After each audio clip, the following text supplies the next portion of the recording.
Good morning, everyone, and a very warm welcome to all of you in yet another one of our session, Asset Plus Academy sessions. I hope that you're all doing well. And today I'd like to start by congratulating all of you. You have already made one good financial decision today by joining this webinar. Whether the rest of your portfolio agrees, we'll leave that discussion for another day. So, when we think of Wall Street, we usually picture giant skyscrapers, people yelling buy, sell, and movies where everyone somehow becomes a millionaire in 90 minutes. And when we think of Dalal Street, we think of our own markets, SIPs, mutual funds, and maybe checking our portfolio every 15 minutes, hoping it magically turns green. But despite being thousands of kilometers apart, these markets have something surprisingly important in common. Neither of them grew because people suddenly became financial experts overnight. They grew because someone took the time to guide ordinary people into becoming investors. And that's a story we don't talk about enough. Today, we'll explore how countries like the US, the Japan, UK, and Brazil built a very strong investing culture, what role intermediaries played in that journey, and why India may be standing at a very similar turning point. If you're an MFD, today's session is about understanding where our industry is headed and why the biggest opportunity may still be ahead of us. And who better to talk us through this fascinating journey than someone who has spent decades observing markets, understanding investor behavior, and helping advisors build meaningful businesses. It is my pleasure to welcome Mr. Sunil Subramaniam, Strategic Advisor at Asset Plus Academy. So, without further delays, Sunil sir, we are once again excited to learn from you today. The session is all yours, and we can go ahead and start. Good morning, everybody, and thank you, Suganya, for that wonderful introduction. I think you basically gave away the plot of what's to come in the next 35 minutes. But let me just give you a brief thought process behind this. Those who have been regularly attending our webinars, on every 2 Saturdays every month, are aware that we've been painting a picture of a very rosy future outlook for the mutual fund business, the mutual fund distribution business, and all of that. We've also pointed out the gaps between our levels of penetration and that of the Western world. Now, the industry in India is pretty old. If you look at it from the UTI's Unit 64 scheme, which gives it away that we started in 1964. So 1964 to 2026, right? It's a 62-year-long journey, right? So you must be wondering that if we have been in the business for 6 decades, right? What's it that we keep showing that India is at a much lower penetration compared to the rest of the world, right? Now, very often the answer is that India is different. They are developed countries. We are a developing country. Financial literacy is different. But in all of this journey, right, the key point here is that the way those markets grew, right, is that something very different from the way our market has gone? And if so, is there a need for a course correction, or is our current journey good enough, right? So that's the question. And that's where, since all of you are MFDs, what is the role that MFDs have played in these other markets? Have they grown without MFDs and just on their own through some magic financial literacy mass movements made by which everybody goes directly and invests in stocks? Or has then been the role for an intermediary? What has been that role? And that can help us chart our own future in our country, because we know that we are going to close the gap over a period of time with the Western world, right?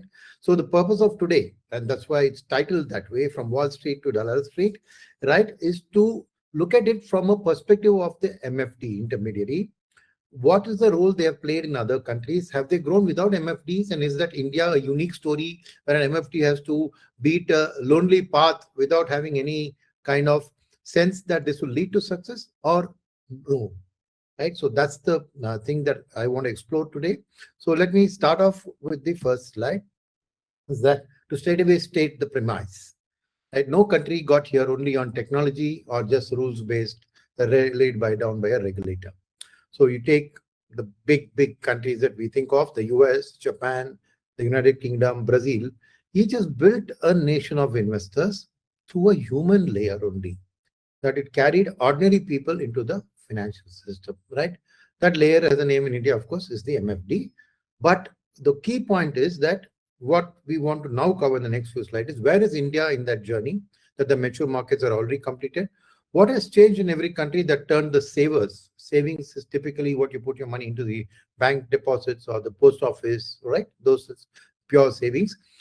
And what does it mean for us here as a distribution community, right? Standing at this point where we are as an inflection point, right? And the right-hand side block, right? The thesis is that, first of all, is that in all of these, the distributor has not been just a salesperson.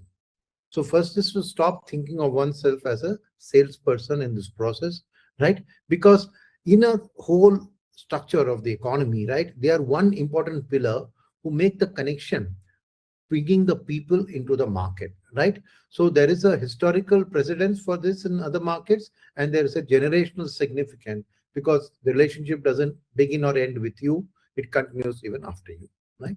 So then you look at the yardstick, the one number that tells the whole story, how many of our nation's people actually invest, right? Now, if you look across these countries that we just spoke about, it's 62% of adults in the United States own stocks or funds. 34% of adults in the United Kingdom own stocks or funds. In Japan, that number is down to 20%. In Brazil, it's down to 5.8%. And in India, it's 7.4%. So if you look at Brazil as a part of the BRICS, as the other large developing country, we are already a bit ahead of them in terms of the journey, in terms of penetration. But the moment you look at a United States or a United Kingdom, you can see that there is at least a 3 to 4x growth ability that is there in our country too. The second part is on Wall Street, focusing on America itself. So what did America, this number which we talked about 62 was 56 a few years ago. And America turned this 6% of households into 56. Not in one post-COVID boom, not in one frenzied market growth part. No, it was a hard struggle, and it took 45 years, even in a country where financial literacy is arguably much, much higher than India, to convert these people into actual equity market investors, right? So it's a long journey. Be prepared for that is one of the key messages, but ultimately it leads to success, right? So how did they do this? You look at the block on the right. Through the 1970s, right, the America moved retirement of the company's books. That is, for each person, there's a provident fund kind of a thing, right? The retirement corpus, which each company contributes equally to a person's savings, or less than equally, or sometimes even zero. But there is a pool which was managed by the company, right? They moved that off the company's books and onto the individuals. So the 1974 Act and the 401k plan. What is this 401k? You would have heard about it a lot. Let me take a minute to explain it, right? So you have in India, what do you have? You had the erstwhile ELSS program, which was a tax benefit given if you invest in equities through specified schemes of mutual funds, right? Then the ESS lost its thing because the whole tax benefits regime changed from new tax regime. The government, which had been historically bearing the burden of social security for the people through the provident fund rule. So government employees and private employees, when they put their money into a provident fund, that provident fund generating returns, right, was managed by the provident fund trust or by the government itself, right, to deliver a return. And where, as you know, there's almost a guaranteed return. The rate of return varies from year to year. This year, for example, is 8.25. So that EPFO has to manage its investments and deliver that return. Now that is fraught with a lot of issues, right? Because the government can't drop that interest rate very sharply if it's not able to generate returns. And when they goes up very well, what they do is they try and keep the cushion so that in a bad year they can make sure they give a commitment. And the rate has generally varied between 7.5 to 8.5. Maybe in some points in time it was 9. I don't know. So the whole burden of managing this corpus was given to the Provident Fund Trust, and it is a fact that when markets go through bad times, they found it struggle. They had to draw down on their reserves to make that commitment. So this was an increasing financial burden. And if you recollect, countries like Greece, which had very similar systems, right, collapsed because they could not manage. The deficit of the government went up hugely because of this commitment. So that's where India, over the past few years, moved into a scheme called the NPS. Now, what is the difference between the NPS? It's also a contribution. You can make more than your required contribution. But the point is that you get to manage the way your money is invested, right? So the 401k plan is very similar to our NPS scheme, where the individuals are allowed to buy stocks and they get from the for their retirement corpus. So this was what made the nations move away from bank deposits in the US to the equities market. So this major move of the 401k plan, right, is very similar, like I said, to our NPS scheme, right? So what did they do? To read further into that paragraph, it replaced the guaranteed pensions with a self-directed account. You can see it resonates like the NPS, right? And overnight, tens of millions of people had to become investors. So mutual funds sold through advisors and workplace became the on-ramp for this. So as you go up on the ramp alongside this, the awareness of equities, the awareness of this, mutual funds became a good path for customers to build up, right? So that's where if you see the three blocks at the bottom, from 76 million households own funds now, and there are 128 million individual investors, and 43 to 57% is the middle income ownership of stocks, which has transformed over the period, right? So the journey there, as you can see, has been through a mix of regulation and removing the social security element from the government's hands into the person's hands on how his money is managed. And naturally, the returns are going to be variable based on how the equity markets perform in the year when you retire or when you need the money. Right? So the engine was human, an advisor on one side and a payroll on-ramp on the other side. That's how the Wall Street journey took place. So the intermediary channel there, 49% of fund-owning households held their funds through an investment professional, not through an app, not through a person, right? So an investment professional was a key intermediary in this transformation of the US market. And if you look at the workplace lamp, right, holding funds inside employer-sponsored retirement plans, the 401k also made the investing the default. This is the workplace on-ramp, which is very similar to the way NPS is done. So the lesson to take from this is that trust and access were delivered by the people. Technology scaled the layer, it did not replace it. So the find is that human advisories and technology go hand in hand. Now, when we look at where India stands, like India today looks like America did decades ago, the same doorway, not different, right? So there, when you see that the journey is from the 56% of the US to 607% of us in terms of households who own a mutual fund, is from the SEBI AMFI survey that took place, and about 5.3 crore unique investors out of the 145 crore people. So the potential is huge and large. So what's the point I'm trying to make? The point is that the same metric, the same doorway, 6.7% is roughly where America stood generations ago. India is not a different kind of market. It's an earlier point on the identical curve with the runway measured in decades. So two things, don't get scared by saying, oh, it's going to take decades, but you're going to live through those decades and your business is going to grow as this penetration grows. So starting an MFD journey today or being in the journey today means you can clearly see a path, a decadal path to your growth, which is going to be fueled not just by the growth of the market with the set of customers you already have, by an addition of new customers right through the journey as the penetration reaches from the 7% roughly levels to the 55% levels that in the US, which is definitely a journey which is going to take place over the next 2 to 3 decades. Right, now let's look at the other side of the coin. To a developed country where the 20% is only penetration. If you recollect from the previous slides, as compared to the US, Japan is still way behind, though it's a developed country, right? What's it? Japan has been rich for decades, yet is still half in cash. So just wealth alone does not invest. Japan is a very rich country, per capita income is very high, right? And you know that the interest rates in Japan have been very, very low for years on end, right? And 50% of the Japanese money lies in cash because there's no incremental. With such low interest rates, it doesn't make a difference. And cash also means savings account where you get that small amount of interest, right? So 15 trillion in household financials, one of the largest, much of it is idle in Japan. And there are 27 million NISA accounts. That is the somewhat like our NPS. So 1 in 4 Japanese now holds one, a deliberate state nudge to move cash into the market. So government is giving some incentives for people to pull that cash out because for the years the Japanese felt, what's the point in investing anywhere? Because anyway my interest rates are not great, so it doesn't make a difference in what I put it in, right? So what was this catalyst? The government's regulation on the 2024 when they put the NISA revamp. It's likely very similar to what America went through in the 70s. And so it's a policy plus a distribution push. And so you can expect now Japan also to get onto that journey that the United States did.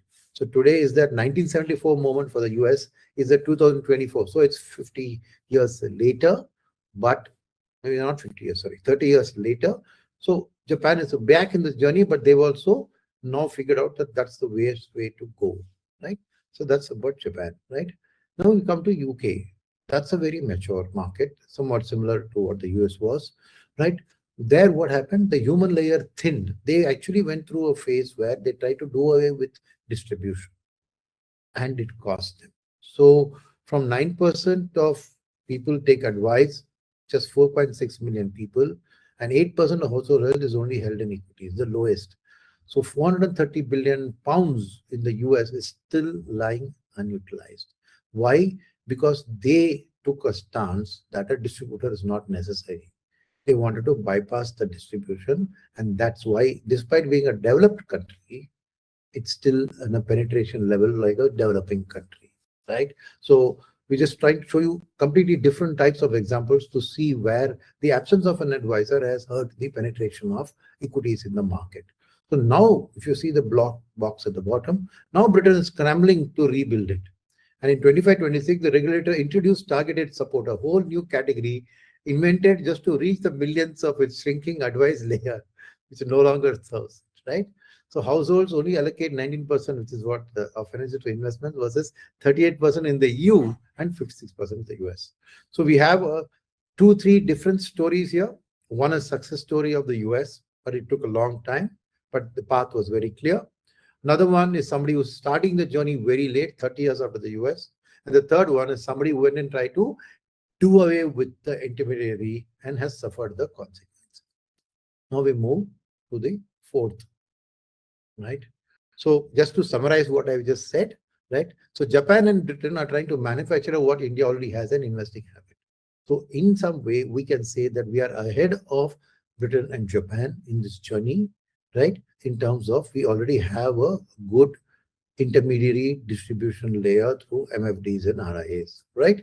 So the building the what Japan is doing are the same thing. Japan's NISA and Britain's targeted support are top-down state-led attempts to create a habit after decades of cash holding.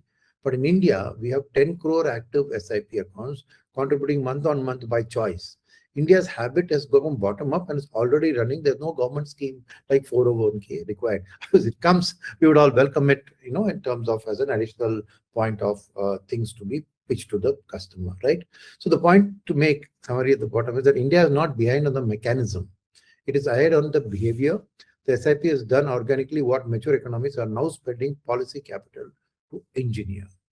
So in some ways, the mutual fund distribution community in India has already helped India to get ahead of them in terms of customers' thought process about equities. Right? So to summarize, now we come to the fourth country that we have pushed, Brazil. In some sense, a peer.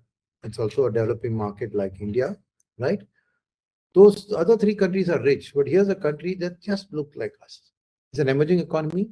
Conservative savers parked in fixed deposits and savings account is the same story. High inflation is in the blood. Brazil has suffered consistently high inflation. It's not a wealthy country, just like India is, right? And in a single decade, it has transformed. And the engine of change in Brazil was an army of distributors. So the same starting point, that is, savers who trusted only deposits and gold like safety, Same instinct. 2 decades ago, 97% of Brazilian money is that in fixed income and only 3% in stocks. Same solution, not an app, but an entrepreneurial distributor network that carried people across from FDs to equities, right? So from 3% to up, wherever the share is, it's still behind India, but it's still the journey has gone from 3% to 5.8, if you remember that slide. The share of Brazilian investment equities 2 decades ago was 3%. Against that, US was already at a 50-50 split. So that gap is something India knows well. And then when you look at what happened in Brazil, from 600,000, 6 lakh investors to 5 million, 50 lakh investors in 7 years. And the middle class led it, right? So you can see the graph there, which shows you that. So it's a 400% growth in the retail investor base since 2019. And half of it are millennials, right? So what's the tell there? The tickets got smaller, right? The median amount invested fell from Brazilian real 4,300 in 2021 to just 2,200, which means they broadened the base and got the middle class to come into the thing. And shrinking tickets means the middle class was entering, not just the wealthy. So democratization in one number. So Brazil clearly is showing you the end result of a active distribution model. So for Brazil, what changed? 4 forces. But the distributor army was the one that carried people. First, the safe crutch broke in Brazil. The benchmark Selic rate there, just like my repo rate, fell from a 14.2% is what they were paying in 2016. Risk-free double digits vanished and people were forced to then seek returns. This is the second was a distribution army. Firms like XP built a network of independent advisors that broke the 5-bank oligopoly. Those 5 banks were dominating the market, including distribution part. So 18,000 advisors across 476 cities got formed from 2016 to now. And third is regulation, obviously, had to support and open doors. So new rules let a tied brokerage agent become genuinely independent consultant. You know what the tied concept in insurance, right? Like that, these 5 banks, they had to have tie-up with them. So the tied brokerage, the regulation freed up and said, now you can be genuinely independent, you can free to advise across banks and products, right? So that was an important regulatory change, which in India, thankfully, we don't have a tied model. And fourth is, of course, education platform. Digital onboarding and a wave of financial education stripped out the friction and the fear. You can see this resonates with India, what's happening. We also today have completely made our process digital, including new investors, KYC, everything can be end-to-end digital. And you know the efforts around AMFI's mutual funds EA campaign, plus the financial literacy campaigns that all the AMCs have been running, which is very, very similar in story to what a developing country needs to do, right? And so Brazil moved 5 million with 18,000 advisors only. India has the engine, but barely switched on, because 18,000 independent advisors who turned 600,000 investors into 5 million in 7 years. In India, we have 13,451 because there are 3.4 lakh registered distributors, but 1.7 lakh are individual MFDs, but only 13,451 have built a serious book of at least 25 crores in AUM for 145 crore people, right? So you can clearly see that the scope for, while there are lots of people who have got ARN numbers and everything, number of people who have actively succeeded in getting a sustainable book for their livelihood, should say 25 crores, if you see, right, is only 13,451. So clearly there's a need for existing distributors at the bottom of the pyramid to scale up, and new people also to have this aspiration to get to that 25 crore mark and make that change. So the simple point here that we are trying to make is that this is not a crowded field, right? It's a wide open one. India is Brazil in 2016 with a larger population and a habit already formed. The active distributor runway is enormous, right? So it is a very right starting point for us, because in Brazil, it was the other way. They had to create the digital part post 2016, and they had to create the distribution force and get the people to get into a habit to financial literacy. For us, the financial literacy has improved rapidly. Existing distributors have succeeded tremendously, but given the large scale of our population, the runway is huge and wide, right? So clearly, comparing with the Brazil story, over the next 5 to 10 years, we should put streets of difference between Brazil and us. Right now, that difference is very small. right? So where do we stand now on the runway? Just to summarize, you would have heard this from our previous presentations, right? We are at 21% of GDP, up from 11% in 2020. So phenomenal, almost doubling since the COVID year, right? But global average is 64% and the United States is 124%. So you can clearly see that we have a huge runway. We are at 80 lakh crore today. And as per a CRISIL study, we've been talking about 100 lakh crore by 2030. But like I said, nobody anticipated this pace of growth over the last few years. So these targets of 100 lakh crore were set quite some time back. So CRISIL has recently done a study where they feel that 150 lakh crore by 2030 is eminently achievable, of which, and this could double to 300 lakh crore by in another 5 years. So it's all about picking up that speed and that momentum. So you can see that both from an opportunity space and a growth path lined up, we are in a phenomenal sweet spot today in terms of our mutual fund distribution as a business, right? So then also, what happened in Brazil from fixed income into equities, we are seeing here Indians have preferred gold as an alternative, right? And along with real estate, physical assets. But that trigger is changing now, right? From 4% to 15% is the share, the movement in the household financial assets going into equities and mutual funds from just 2020 to 25. So we may not realize it, but we are already on a fast growth path that if last 5 years, 2020 to 25, we've already quadrupled the penetration in terms of the share. So the glide path is very clear, right? And simply targeting the gold in people's things has to switch that. And you saw recent reports were saying that now people, instead of just trading a jewelry, old jewelry for new jewelry, are actually selling gold for cash. So clearly, maybe they feel that the run-up has been too rich and it's better time to book profits, or they needed the money, whatever. But people have started the process of liquefying their gold and converting into cash. And that could be a route for you to also increase penetration of equities and mutual funds in your existing customer base itself. So if you see the data there, Indian families hold more gold than the combined reserves of the world's top 10 central banks. Mind-boggling if you just think about it. And just 2% a year, if you shift it to financial assets, we could add 7.5 trillion to our GDP by 2047. Okay, so it's up to y'all also. I know that gold has given a fabulous return over the last 1 year. So what we are saying is not an easy thing to go and talk to customers. The recent volatility is there, but it's not that gold is going to go into a negative return mode yet. But it's still about positioning equities as an alternative to gold, which is something key for all of you to do, right? And the same force that moved Brazil is moving India. As real returns on fixed deposits thin out, the old safe options are stopping to work and households are looking somewhere else to go. But someone has to be there to guide them, and that is you, right? The engine we know is already running. SIP book has been growing. It's grown up 10x in a decade. Through every shock, it has not taken a step back. So 2016, because that's a similar period to what we are talking about in terms of the other countries, right? 3,000 crores in SIP to 31,000, and the latest month's numbers show that it's gone up further by about another 800 crores, 31,800, right? So this monthly SIP, right, is coming from 10 crore active SIP accounts, which it closed in November 25 itself. And for 61 consecutive months, we have had a positive, unbroken equity flows. So why we say 61? Because in the 62nd month before today, it was actually negative.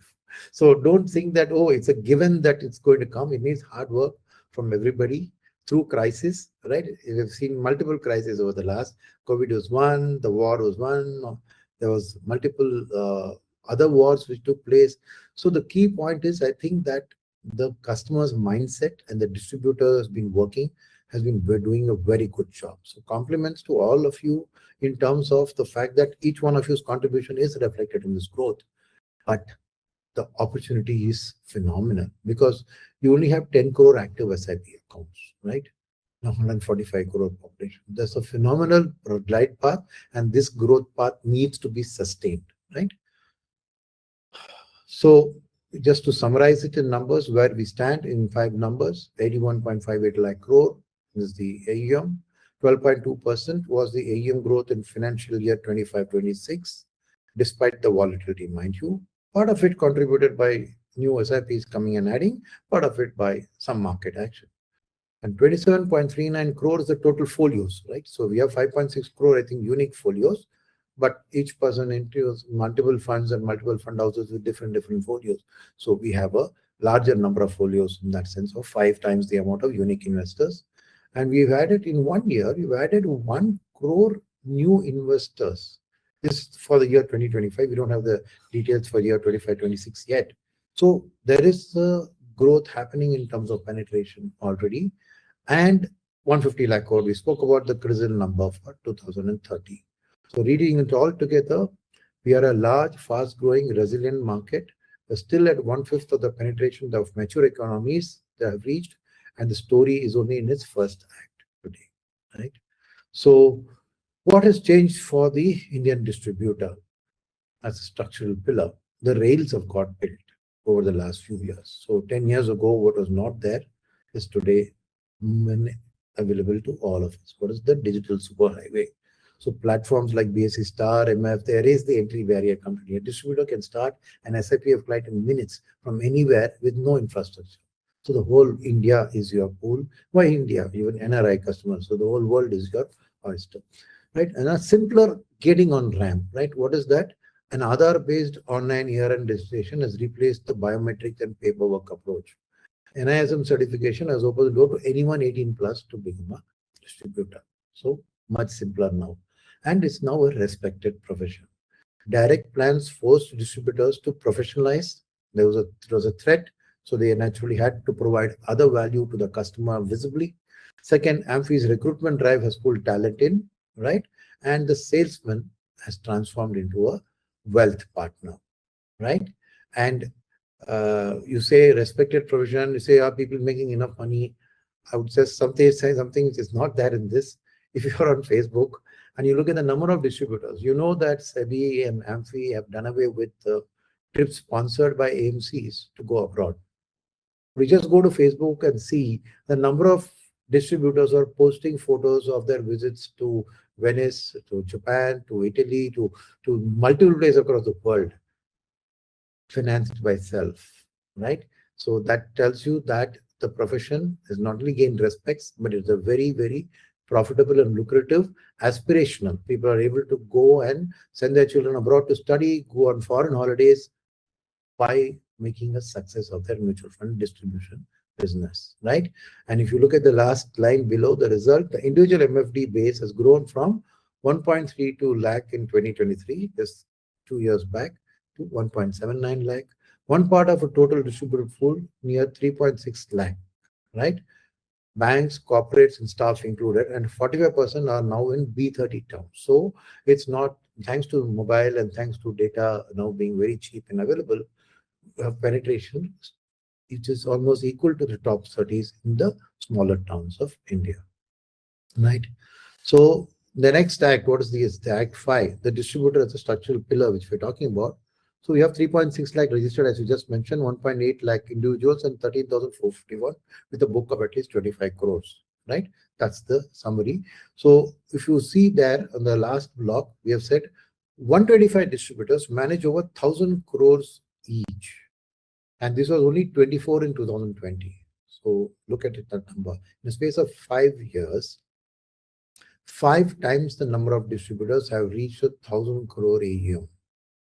So these are the aspirational posts for every MFD that you should aspire to be. At 1,000 crore, you are among the top 1% richest people in India in terms of the earnings that you'll make of that 1,000 crore. Okay. So the distribution business has the potential to transform your life, and it's an entrepreneurial business. So there's no limit to the amount, unlike a salaried individual, for the amounts that you can reach through scale in AUM and profits. So finally, of course, this is absolutely not a crowded field. If you're only 125 people who are able to generate 1,000 crores of assets, there's lots of room at the top, right? It's a wide open space, and For 145 crore people, every serious distributor is scaling into a near empty space, right? We have only 5.6 crore unique folios. So out of 145 crore population, 140 crore people have not got a MF folio at all. So the roadway is wide and deep, right? And finally, to remember that you are not selling a product. The whole purpose of this whole exercise to tell you is that each nation needs this. Each nation needs to move their people out from relying only on fixed deposits and gold. Why is that? Because gold is an unproductive asset, right? It doesn't contribute anything to the nation's GDP and growth. Fixed deposits, what happens? The bank deposit system, by paying you fixed deposits, is pushing the entire country into a borrowing system from banks, and which you, as you know, has its inefficiencies, its NPAs, and its judgmental issues. Whereas the debt capital markets is what in the developed countries which have financing the corporate. The banks there are only originators of loans. They don't do direct lending. The international bank takes the loan. Sometimes it may take the loan on its books and then it sells it off. It parcels into bits and sells it off.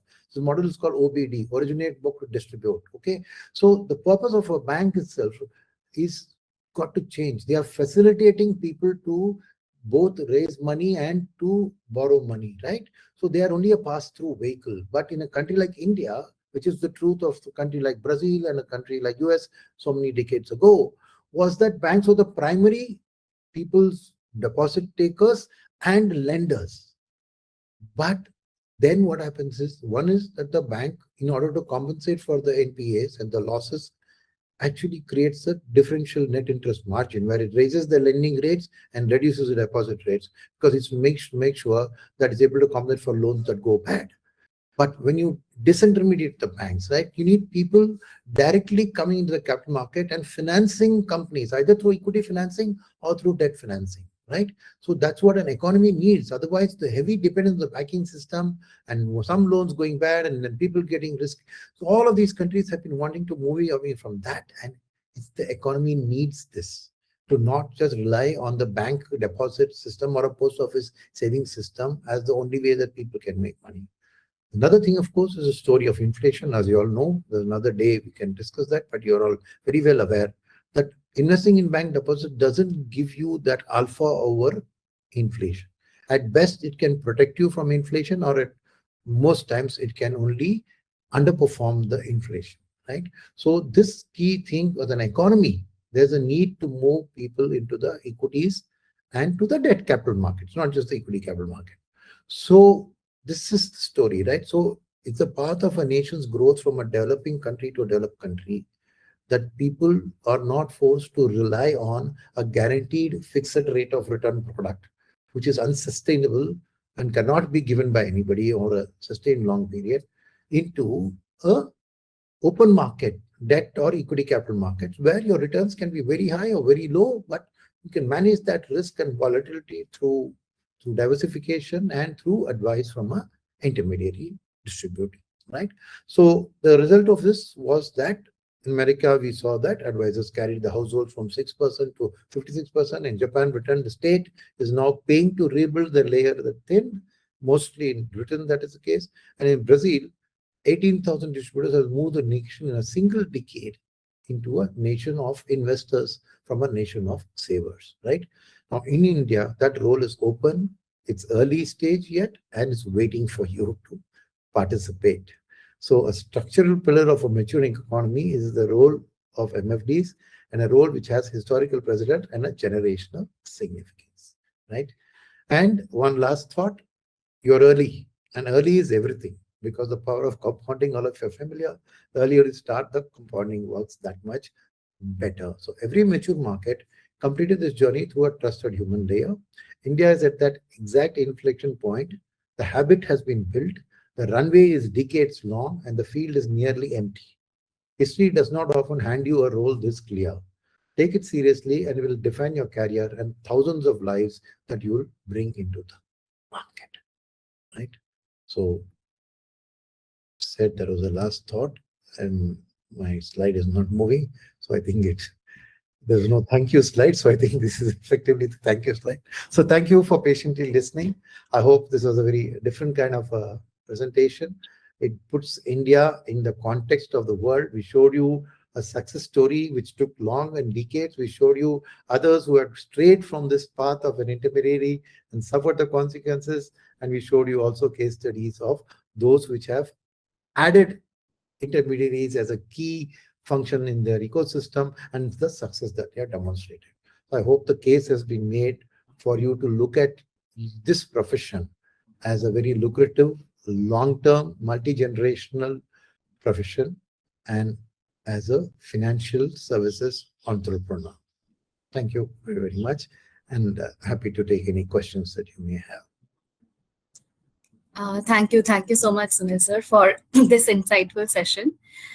So just one key takeaway I think we all can agree upon is that every mature investing market had one common ingredient, not just good products or strong regulations, but as you said, trusted people who help investors take the right step. And that's exactly where MFDs need to come in. So with that, we open the floor to question and answers today. I already see that we have received two questions. So the first question is from Mr. Mukesh Varshini. He has asked, mutual fund में short term में ज्यादा returns किस sector में मिल सकते हैं, और gold fund में currently काफी लॉस हो रहा है, ऐसे सिचुएशन में स्विच करना बेटर रहेगा या विड्रॉल करके किसी दूसरे फंड में इन्वेस्ट करना बेहतर रहेगा? Well, it's a completely off topic question है ये. धन्यवाद मुकेश जी पूछने के लिए. देखिए, इसमें एक को स्विच करके फ्यूचर पास्ट परफॉर्मेंस को फ्यूचर में प्रेडिक्ट नहीं कर सकते, ये तो हमने लिखित में तो डालते ही हैं, मगर वो सच में भी सही है कि गोल्ड का परफॉर्मेंस अभी हाल में वॉर की शुरुआत से थोड़ी खराब हुई है, बिकॉज डॉलर की इंटरेस्ट रेट्स बढ़ गई है, तो लोग डॉलर को प्रेफर कर रहे हैं उस इन्वेस्टमेंट के लिए. तो मगर ये सब चलता रहेगा. आप अभी अगले 6 महीने में कौन सा बेहतर करेगा, इक्विटीज या गोल्ड, कहना मुश्किल है. तो आंसर इसका वही की है, वही डाइवर्सिफिकेशन. आप जब पोर्टफोलियो बनाते हैं तो पोर्टफोलियो के हर अंग को अलग अलग से मत देखिए. पोर्टफोलियो का कॉम्बिनेशन देखकर ये पोर्टफोलियो का टोटल है. एक बार एक इक्विटी सेक्टर का अच्छा परफॉर्मेंस रहेगा, एक का दूसरा रहेगा, तो हर क्षण में आप इसको बदलते हुए करेंगे तो आप ही गंवा लेंगे, बिकॉज पावर ऑफ कंपाउंडिंग काम नहीं करेगा आपके लिए. और कई बार जब करेक्शन होता है तभी आपकी एसआईपी ज्यादा यूनिट दिलवाती है ना. ये तो सभी आप पाठ पढ़ा थे सबको, राइट. तो मेरे ख्याल में आप ऐसे शॉर्ट टर्म की मूव से भड़किए मत. आप स्टिक कीजिए आपके कस्टमर के रिस्क प्रोफाइल से. आप डिस्ट्रीब्यूटर है, मैं इसलिए बात कर रहा हूँ कि आपके कस्टमर के पोर्टफोलियो के उनके रिस्क प्रोफाइल्स के हिसाब से आपने एक कॉम्बिनेशन किया होगा, राइट. उस पर टिके रहिए, क्योंकि अल्टीमेटली कस्टमर का रिस्क कैपिटल और कितना लंबा उसकी गोल है उसके बेसिस पे ही आपने डिसाइड किया होगा, तो उस पर टिक के रहिए. अभी गोल्ड रिसेंटली अच्छा नहीं कर रहा है, कस्टमर जरूर पूछेगा आपसे, मगर आप पूरी पोर्टफोलियो की बात करिए. यही मेरी सलाह है आपको कि अलग अलग चीज को हम अगले 6 महीने में ये अच्छा करेगा तो ये 6 महीने में हम इधर कूदेंगे, फिर उधर से उधर कूदेंगे. ऐसी बात नहीं चलती है. कोई भी बेस्ट फंड मैनेजर देश में भी ऐसा प्रोडिक्ट उसके लॉन्ग टर्म में कर नहीं पाया है. ये असलियत है मार्केट का. ये खाली इंडियन मार्केट का नहीं है, ये पूरे वर्ल्ड मार्केट का है. बिकॉज इक्विटीज की रिस्क प्रोफाइल इसलिए ऐसी है कि जो लोग मिलके कुछ खरीदते हैं, मिलके कुछ बेचते हैं, तो उसके कारण गिरता है. पर किसी एक को पता नहीं होता है कि मिलके लोग वैसे करने वाले हैं ना. तो मेरी वही सलाह है आपको कि आप ये अलग अलग मत दिखिए, पोर्टफोलियो में सभी को शामिल कीजिए. इक्विटी भी होना चाहिए, डेट भी होना चाहिए, गोल्ड भी होना चाहिए, लार्ज कैप भी होना चाहिए, मिड कैप भी होना चाहिए. और मोस्टली डाइवर्सिफाइड फंड में सभी सेक्टर्स को भी उसमें फंड मैनेजर शामिल कर लेते हैं. तो एक आप फंड मैनेजर की डिफरेंट स्टाइल्स के ऊपर भी डाइवर्सिफाई कीजिए. बस मेरी वही सलाह है. Since he asked me the question in Hindi, I'm replying in Hindi. Dear friends, don't get worried. You asked me in English, I'll reply in English. Thank you. So the next question is from Mr. Edelhurst Isaac. He's asking, how is the current MFD share in overall in US, UK, Japan markets? Well, I don't think we have any concrete data on that. Right now, I don't have the data. Maybe if you try and find out, we can try and share it. But I'm not sure that it's easily available in that sense. Because they go by different names there, the distribution. So I'm not sure we can get that number so easily. So the third question is from Mr. Ayush Vash. He's asking, how is MFD work done in US and England? Do they get commission or charge fees? So I think mostly it's charging fees. Those markets have moved to somewhat similar to our RA model in terms of the intermediary. But England, I know that they did away with commissions like India. And I remember when I think it was UK Sinha's time when we did away with the upfront commissions, right? UK had done away, and that was one of the reasons he said that. But as we are seeing, UK is already regretting what they have done. So to some extent, I think they'll correct it.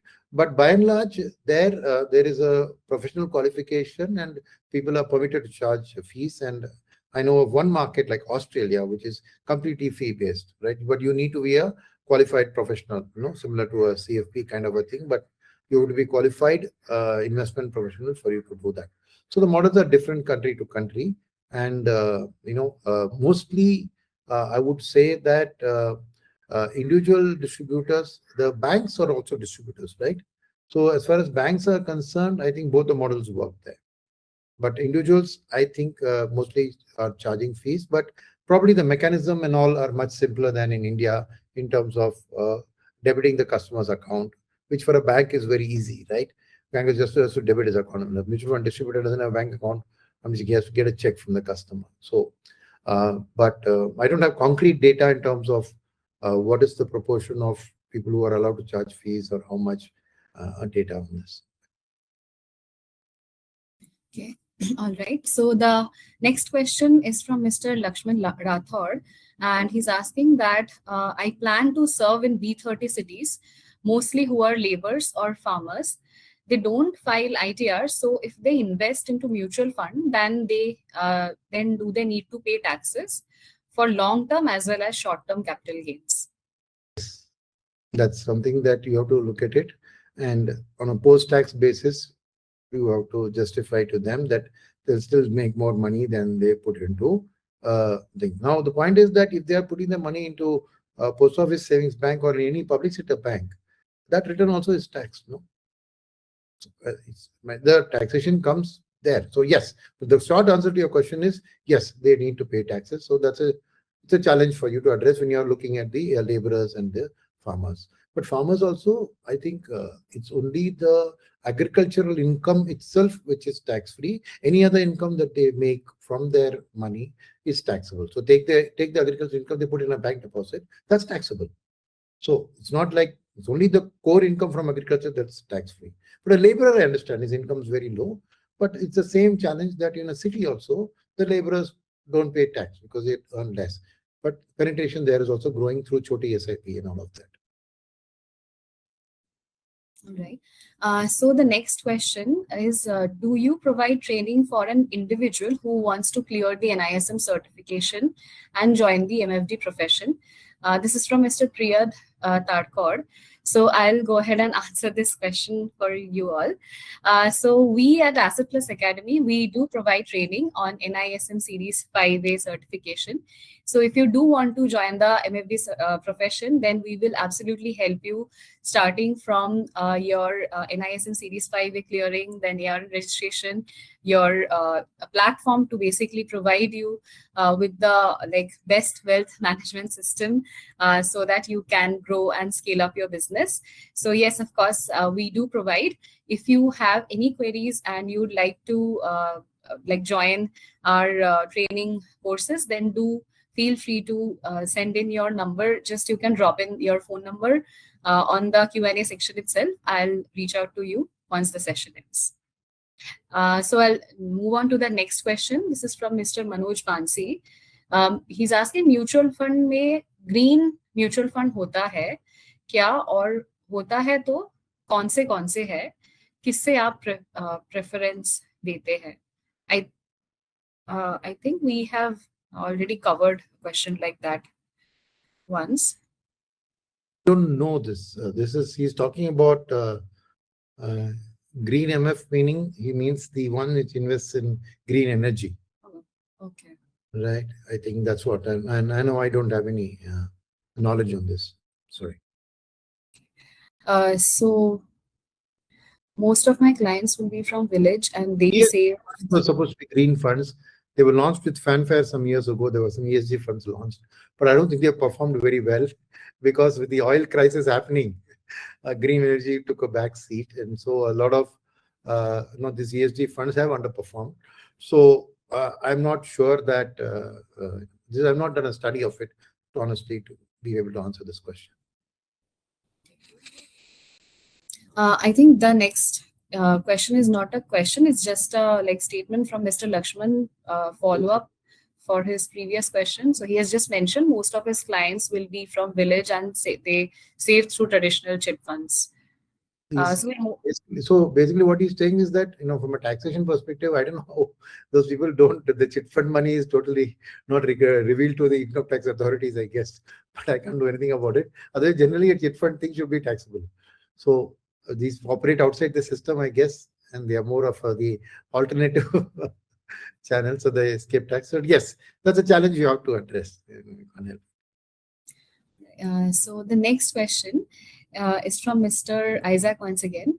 So currently in India, MFD has 25% share. What do you think will be the share after 5 years with growing online platforms, ETFs, AI?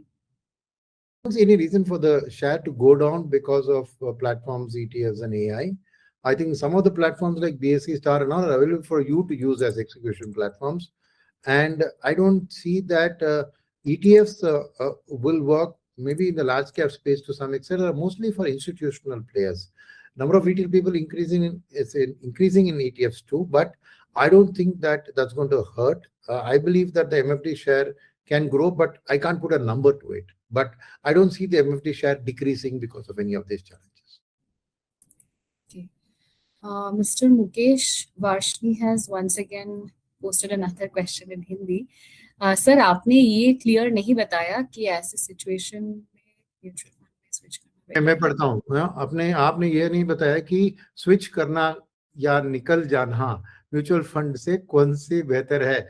देखिए भैया, switch करना या निकल जाना में दोनों में taxation का इम्पैक्ट वही होता है.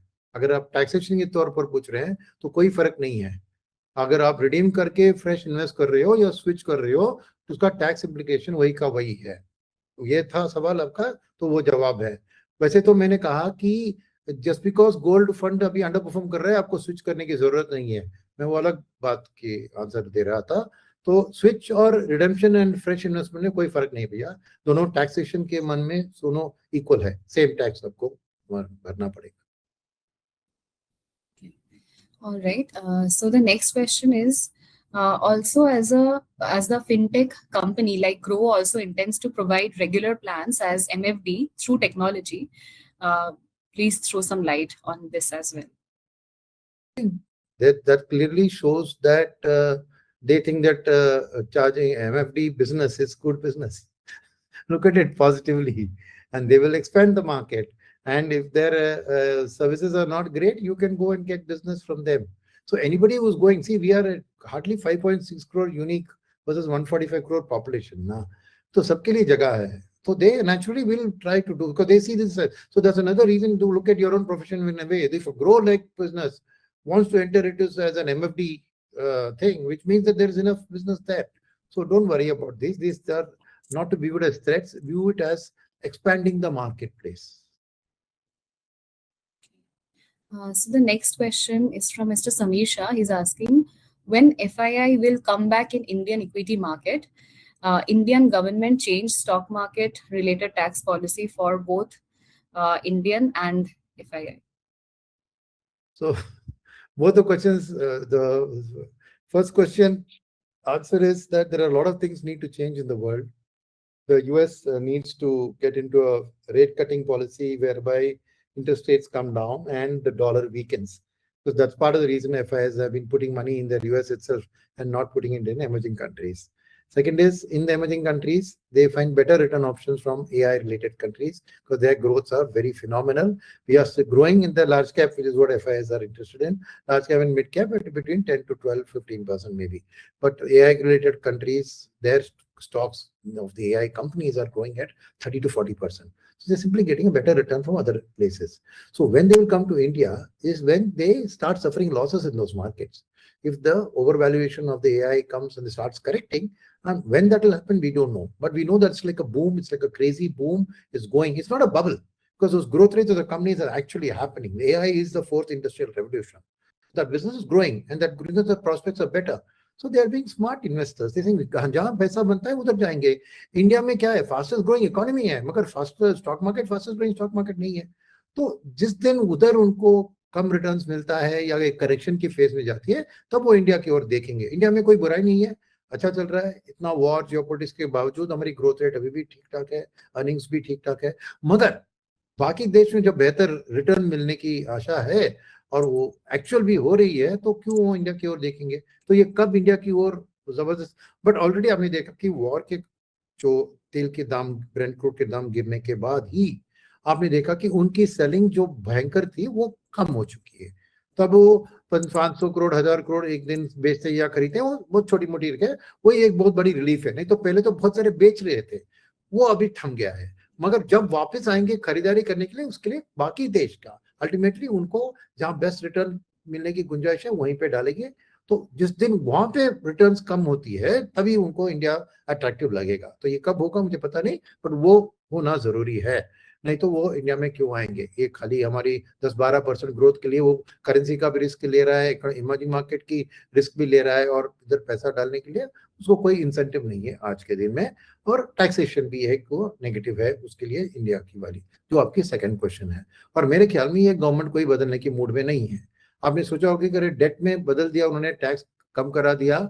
Sorry, I'm speaking in Hindi. Sorry. This question was in English. So you're saying that they reduce the taxes for debt. So when they do it for equity, they didn't reduce the tax for debt because they have love for the debt capital markets. They reduced the taxes for debt because they needed dollar inflow to come in. And second is they allowed this inflow only in government securities. So it is for the government to get a cheaper rate of borrowing. By putting it in equity market, the government is not interested in just supporting the equity market. They want to support the economy, not the market. Right? So the government, the capital market is not the number one. It is not even the number 10 priority. Okay? There are a whole load of things the government has a priority, and capital market is very back. You are, as a capital market investor, wanting that, and FIs want that.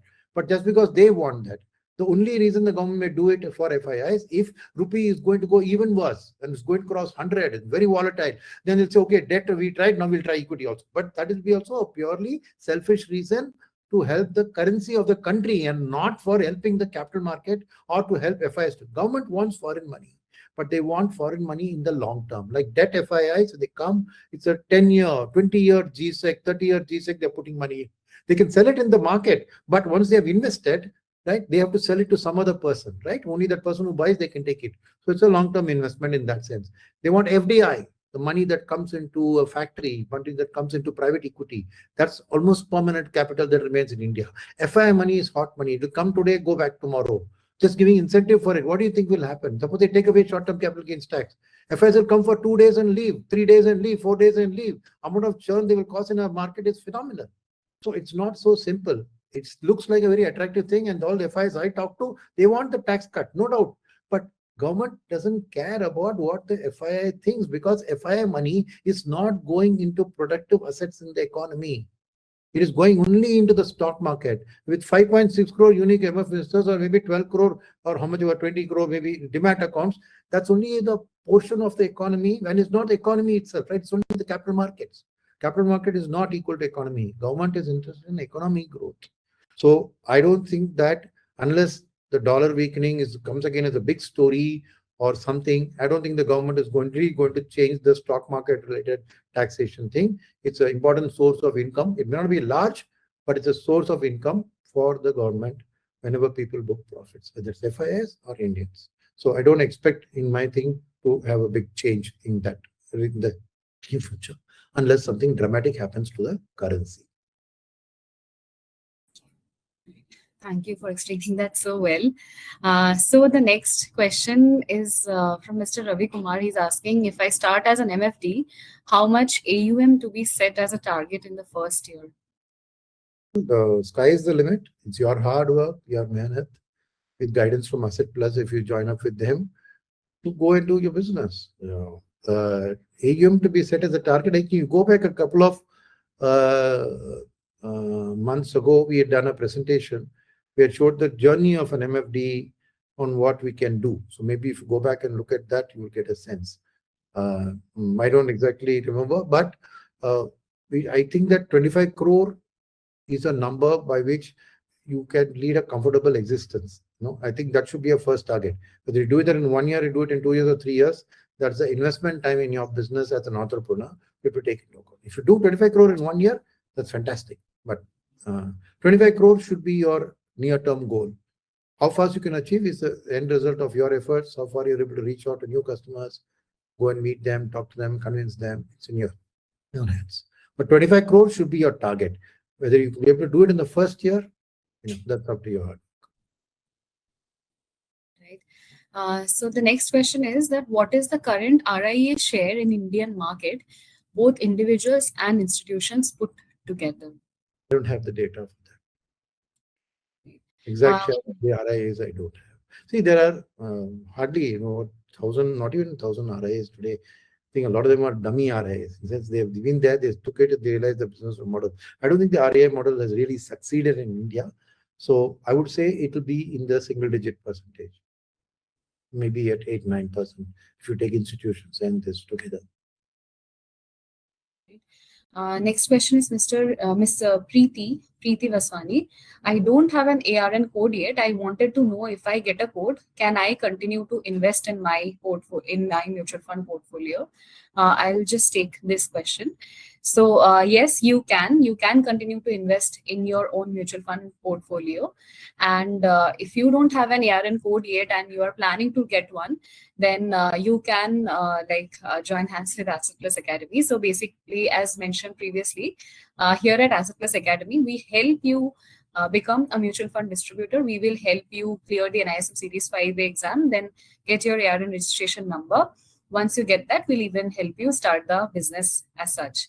So like I mentioned previously, do share your number, drop in your email ID, phone number, anything, and we will get in touch with you.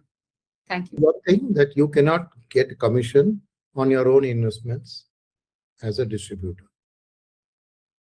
You can continue your investments, but you cannot get a commission on your own money. Remember that. So the next question is for Mr. Anup Kumar. So this is his question is that, sir, whether there is any scope of AI in the mutual fund investment and distributors.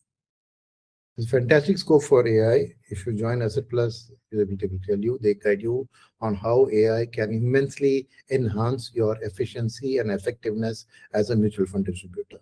A phenomenal role to it. So Asset Plus, I know I've seen their thing. They have a lot of guidance to you, right from call management to recording things and sending out communications to investors, to everything. So yes, AI is a huge scope in mutual fund investment and distribution. Another question regarding convincement. So how to convince even educated people to be invested in long-term 12 years plus in mutual funds? Please suggest. That's a separate session by itself, but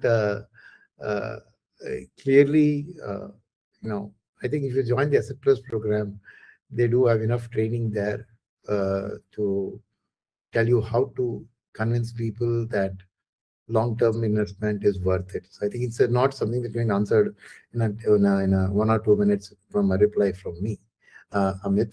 So I would suggest that you can even look at Asset Plus and their training materials. They'll definitely be able to. Yes, thank you so much, Sunil sir. So I'll also just chime in here. So we do have several trainings also available for our partners who are empaneled with Asset Plus, wherein we provide these trainings to make you understand how you can reach out to more people, how you can convince people to invest. So I would highly encourage you to do check out the Asset Plus platform, and you will get the kind of training that you need when after you join. We once again have one question from Mr. Mukesh Varshni. We have 2 follow-up questions actually from Mr. Mukesh. So first question is, sir, ITR में जब switch करते हैं तो earning show होती है, ये कैसे possible होता है? And the second question is, sir जब mid cap market all time high पर है तो Motilal Oswal mid cap fund में भी नेगेटिव रिटर्न्स क्यों दिख रहे हैं? तो वहाँ पहला क्वेश्चन का क्या पूछा ना, आईटीआर में स्विच करना अर्निंग दिखा रहा है। आईटीआर में जब स्विच करते हैं तो अर्निंग शो होती है, ये कैसे पॉसिबल है? क्योंकि कैम्स आपके स्विच को इनकम टैक्स अथॉरिटीज को बताती है। सिंपल सी बात है। एवरी आजकल इनकम टैक्स के हाथ हर हर शहर में, हर जगह में उनके जासूस है। आप कभी भी इनकम टैक्स से बच नहीं सकते। उनके पास सभी लोग, बैंक से लेकर कैंप्स और बाकी आरटीए से लेकर सभी को डेटा प्रोवाइड करना पड़ रहा है आईटी डिपार्टमेंट को। उनके पास सबकी नॉलेज है। तो एक तरफ खुदा, एक तरफ आईटी डिपार्टमेंट, दोनों को सब पता है। और मोतीलाल मिड कैप फंड मैंने स्टडी नहीं किया है कि क्यों ऐसे सिचुएशन में जहाँ mid cap index all time high में है उनकी फंड नेगेटिव दे रही है। ये मैंने इंडिविजुअल फंड के बारे में बोलना भी अच्छा नहीं है, बट मैंने देखा भी नहीं है। इतने फंड है इंडस्ट्री में, मैं थोड़ी हर का स्टडी कर सकता हूँ, माफ कीजिए मुझे। सो हमारा नेक्स्ट क्वेश्चन है, what is the difference between arbitrage and regular and hybrid fund? I think the best is that you take the ISM 5A exam, you'll get to Yes, know the difference. yes, yes. So the next question is that in India, we MFDs are not allowed to advise investors on which funds to choose. We can do only incidental advising. While certification, we can do so. We can advise on which fund to choose or do portfolio management.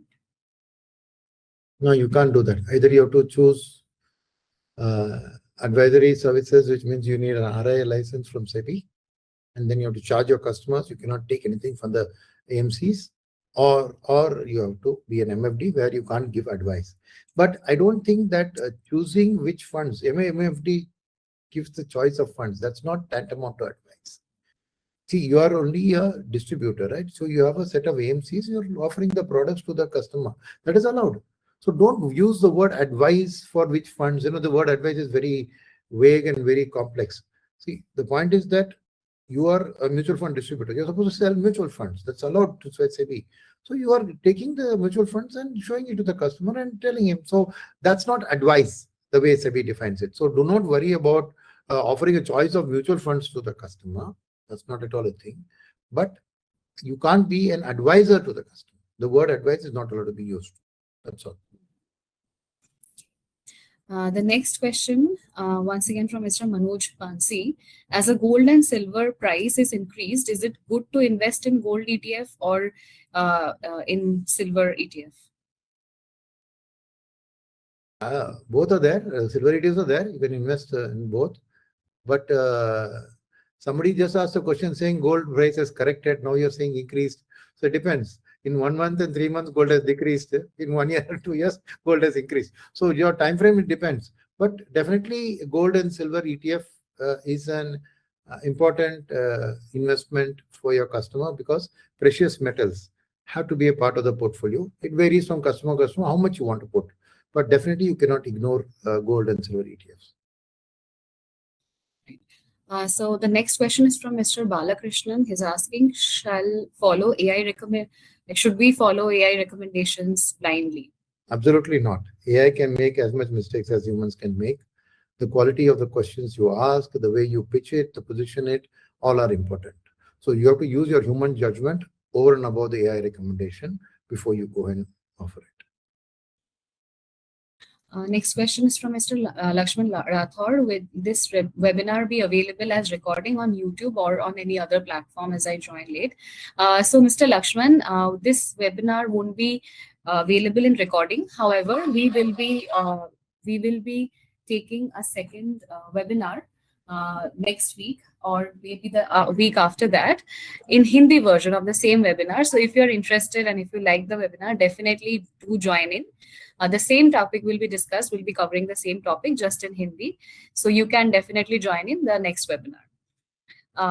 Can we purchase foreign? Next question is, can we purchase foreign company mutual fund for more profit? Today, foreign company mutual fund is not going to give you more profit than Indian company. I don't know what you mean by foreign company mutual fund. If you're talking like Franklin Templeton as a foreign mutual fund for more profit, no. So, or if you're talking of investing in mutual funds outside India, well, you can do that anytime. You can, because there's a LRS scheme available of the Reserve Bank of India where up to $250,000 each individual can invest outside India. So you can operate through some international brokers for that and do it. That is also, if I understand what you mean, you want to put in foreign mutual funds. It is in Korean mutual fund or US mutual fund. Yes, absolutely you can do. But it's not for more profit. It could be also for more losses. See, everything is a risk. Today, foreign mutual funds, foreign investments have done better return than India return. But don't go by past performance. But yes, every investor and every customer should have some amount of foreign exposure in his portfolio. That is a given. You can do it. You can't. Most of the mutual funds are closed for subscription. Indian mutual funds which invest outside, but a few are open. You can look at those. Second is you can also invest directly in mutual funds, ETFs, index funds outside India through the LRS limit. And now Gift City options will be also be available to you. You can choose definitely, but don't think that it's for profit. Next year, if Indian market does better than other markets, then don't complain. It's all a risk-based thing. You have to have diversification. That's all. Next question is once again from Mr. Manoj Pansi. He's asking, cryptocurrency is also is it also available in mutual funds? Answer is no. All right. So the next, it's not a question. It's actually just thank you note from Miss Priyad, Mr. Priyad Tadkor, saying thank you so much for simplifying things and terms which are easily understood by a person who is thinking of entering this profession. And Mr. Mukesh Vashni has also once again thanked. बहुत बहुत धन्यवाद sir आपका बहुत बहुत धन्यवाद sir आपका समय from the like Sundaram Mutual Funds time. He has been a big fan of yours. So the next question is from Mr. Isaac. Is the institutional RIA business doing well in metros? Well, yes, it's doing well. They're surviving and growing. Institutional RIAs have huge customers. Even if they make very little money, they're handling thousands of crores of business for them. So yes, obviously they are doing well. You see a lot of new players entering. Individual RIAs are not doing so well, but definitely institutional RIA business is doing well in metros. Yes. All right, so that was last one of our questions. Ms. Preeti, I see that you have sent in your number. I'll be reaching out to you. Thank you for sharing the number. And to the rest of you, thank you for participating so actively in today's session. This was an amazing Q&A session. Thank you, Sunil sir, for answering all the questions with such patience and with such details. Once again, thank you so much. And to everyone who has joined with us today, thank you for spending your time with Asset Plus Academy today. And we hope that today's session gave you just a lot of new information. And not just a lot of new information, but also a fresh perspective on the role that you're playing in this industry. So like, I'm sure that all of you have understood by now that the opportunity before all of you isn't just simply to distribute mutual funds. It's to help build India's investing culture. One investor, one family, and one SIP at a time. And with that, we'll end today's session. Thank you, Sunil sir, once again for enlightening us today. Have a wonderful weekend, everyone. Keep learning, keep growing, and we'll see you again soon in another Asset Plus Academy session. As I already mentioned, this session will be once again conducted in Hindi. So if any of you wants to listen to this session once again in Hindi, do once again join in. Thank you so much. Thank you, everyone, and happy investing.